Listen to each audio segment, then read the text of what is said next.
Gak usah live streaming lagi karena live streaming itu udah mati, guys. Sebenarnya kalau misalnya kita selidiki, sebenarnya live streaming itu tuh masih ada gak sih? Ada sih ada. Maksudnya tuh masih ada feedback yang positif gak sih dari live streaming? Sebenarnya hype-nya itu udah turun, guys, kalau kita ngomongin soal live streaming. Jelas, live streaming atau live shopping itu trennya udah 2 tahun yang lalu hype-nya, dan sekarang itu pelan-pelan udah mulai menurun. Jadi kayak, gimana ya? Jadi lu nggak bisa bandingin sama awal-awal waktu lu mulai untuk live shopping. Kalau dibandingkan sekarang di 2026. Bahkan sebenarnya ketika live shopping itu muncul, algoritmanya tuh kurang lebih terbaca sama gua. Jadi yang penting tuh teman-teman kayak rame live-nya. Hostnya tuh rame, seru. Nah itu biasanya viewersnya bisa naik, closingan lu bisa lebih banyak. Cuman kalau misalnya kita selidiki lebih dalam, ini tuh ada pergeseran untuk live streaming atau live shopping. Tapi sebelum kita bahas, gue mau teman-teman untuk tinggalkan like dulu sebagai bentuk terima kasih dan apresiasi. Gue tunggu sampai hitungan ketiga. 1, 2, 3.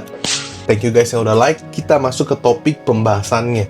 Kita coba melihat dari China dulu, karena kurang lebih e-commerce Indonesia. Di China sendiri, live commerce masih sangat besar menurut USDA dalam laporan Desember 2025, menyebut ukuran pasar live streaming e-commerce China pada 2024 mencapai 807 US miliar dan masih terus berekspansi. Secara lebih luas, Xinhua juga melaporkan konsumsi digital China pada 2025 menembus 23,8 triliun yuan, menegaskan fondasi e-commerce mereka tetap sangat besar. Tapi permainannya jelas sudah berubah. Yang tadinya kalau kita ngomongin live shopping, bacot gede-gedean, promo gila-gilaan, diskon di subsidi gila-gilaan, kemudian momen di mana seller bisa dapetin spike GMV, kenaikan omset yang luar biasa dari lu ngelakuin live. Tapi kalau sekarang bergeser. Di China sendiri formatnya makin matang, sangat industrial dan terregulasi. Pada Januari 2026, aturan baru untuk live streaming e-commerce mulai berlaku. Platform wajib verifikasi identitas, melatih live streamer marketers, membuat grading system untuk operator live room, menyimpan catatan transaksi, dan memperkuat perlindungan konsumen terkait iklan yang jujur dan harga yang fair. Makanya kita di Indonesia sendiri banyak ngelihat peraturan-peraturan baru untuk live.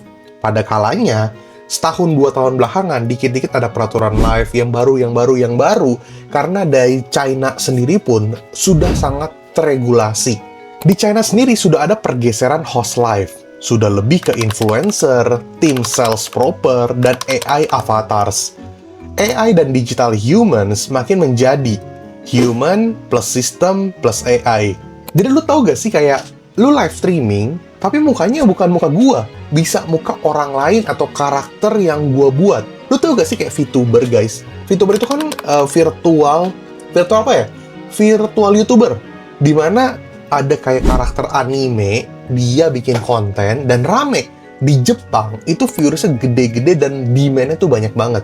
Tapi itu kalau ngomongin segi konten kreator. Nah kalau dari segi e-commerce atau live shopping, ini di China sudah mulai pakai AI yang memakai mukanya diganti, di changing jadi avatar, dan dia yang jualan. Tapi tetap ada sosok manusianya. Gua yang bergerak seperti ini, avatarnya juga bergerak seperti ini juga. Tapi mukanya bukan muka gua, outfitnya mungkin bisa berbeda. Jadi bener-bener kayak sistem yang dibentuk live shopping menggunakan AI. Kemudian pergeseran behavior market. Jadi live yang bekerja sekarang cenderung yang lebih kuat di demonstrasi, trust building, use case, dan social proof. Waktu itu, customer ngincer diskon eksklusif. Seru banget pantengin live. Namun kalau sekarang, ya lebih ke untuk penggunaan produk, nambah trust buat check out. Kalau kita ngomongin soal live shopping, dia udah bukan the best. Dia udah bukan pionirnya lagi. Dia hanya menjadi salah satu bagian kontribusi besar dalam banyaknya program seperti ads, short video, affiliate, retargeting, store page, dan sebagainya. Kesimpulannya adalah live shopping itu tidak mati. E-commerce tidak menghancurkan live shopping, tapi ada pergeseran dan persepsi asumsi seller yang harus diubah. Karena habit tersebut sudah mati. Jadi lo harus mengubah perspektif lo sebagai seller yang tadinya asal live lama pasti laku, asal host rame pasti closing, asal diskon gede pasti sustain, asal viewers tinggi pasti profitnya gede. Itu sudah bukan jaminan lagi, dan ya itu bukan jaminan, tapi tetap bisa lo lakukan karena dia adalah salah satu program dalam salah satu kontribusi besar yang disediakan sama marketplace. Lagging seller mindset in Indonesia. Pemikiran seller Indonesia yang sebenarnya sudah ketinggalan dan mungkin masih belum menerima dan siap akan perubahan. Tapi Rio Gandhi mau kalian adjust pemikiran kalian, evolusi ya, ibarat game Pokemon, lu evolusi guys. Evolusi dan juga adaptasi, digabung. Jadilah seller yang seperti itu. Gue selalu bilang ke kalian, pertumbuhan digital itu terlalu cepat pace-nya. Sebentar udah ngerti sistem, tahu-tahu ganti. Baru nemu algoritma, tahu-tahu ganti lagi. Sama dengan live shopping. Seller Indonesia masih anggap live sama dengan host ngomong, spam promo, closing. Seller China sudah bergerak ke live sebagai operating system menggunakan AI avatars. Seller Indonesia salah paham. Viewers tinggi, mereka menganggap live-nya bagus, closingnya banyak. Kalian bukan content creator guys, kalian seller ya incer sales. Lu harus bisa bedakan, namanya lu penjual, lu seller online. Lu bukan ngincer viewers, ya lu ngincer closing, lu ngincer GMV. Sekarang kita ngomong logik aja. Orang, buyer, potensial buyer, masuk ke live lu, dia nanya-nanya, kemudian dia check out, udah, dia pasti akan keluar. Ngapain dia lama-lama ada di live lu? Kecuali lu memang seseru itu live-nya. Hostnya seru banget, gimmick-gimmicknya seru banget, tapi itu kalau lu butuh tim yang besar lah. Jadi mindset coba lu ubah dulu.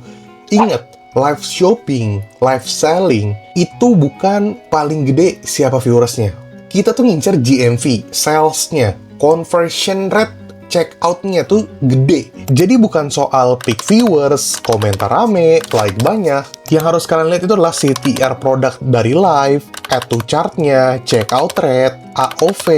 Makanya seller Indonesia tuh salah paham. Mereka mengira senjata utama live adalah diskon tebal dan hard selling. Kenyataannya hal tersebut salah. Kalau isi live kalian cuman klaim berlebihan, gimmick harga menyesatkan, urgensi palsu, well, itu sebenarnya nggak salah ya. Itu kan part of marketing strategi. Tapi mindsetnya loh, mindsetnya harus lu ubah. Customer di Indonesia itu juga sudah evolusi, guys. Lu sebagai seller kalau nggak mau evolusi, ya udah lu aja. Tapi jangan ngeluh kalau toko lu turun. Dan market juga berevolusi. Lebih baik, live itu bukan ngadu-ngadu hal-hal kayak gitu. Itu jadi part of strategi marketing boleh. Tapi bukan jadi KPI yang gimana-gimana banget. Karena untuk live, lebih baik lu mendemonstrasikan produk lu kayak gimana, use case-nya, kasih lihat lu punya warna apa aja, terus tutorialnya, cara penggunaan, itu yang lu jelasin sebagai bentuk trust supaya customer lebih percaya untuk beli barangnya di toko lu.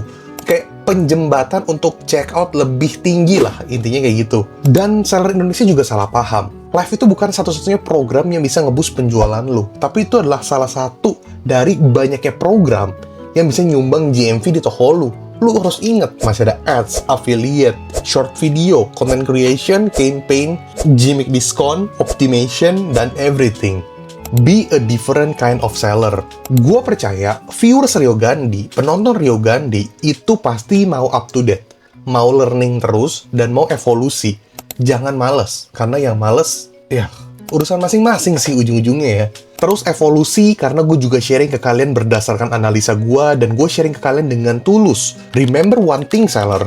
GMV besar bukan lahir dari satu program, melainkan dari omni-channel inside one platform. Video, self, search, live, affiliate, ads, and etc. Sekarang seller itu bukan hoki-hokian. Ini persaingan yang serius. Kalau lu mau incer hoki-hokian, lu kacau sih. Turun toko lu, gue yakin. Mungkin bukan hari ini, tapi nanti. Kedepan seller harus ada struktur. Entry SKU, hero SKU, margin saver, bundling SKU, refill or repeat SKU, upgrade SKU. Jadilah seller smart growth, trust seller, quality, and AI enhance. Good luck guys.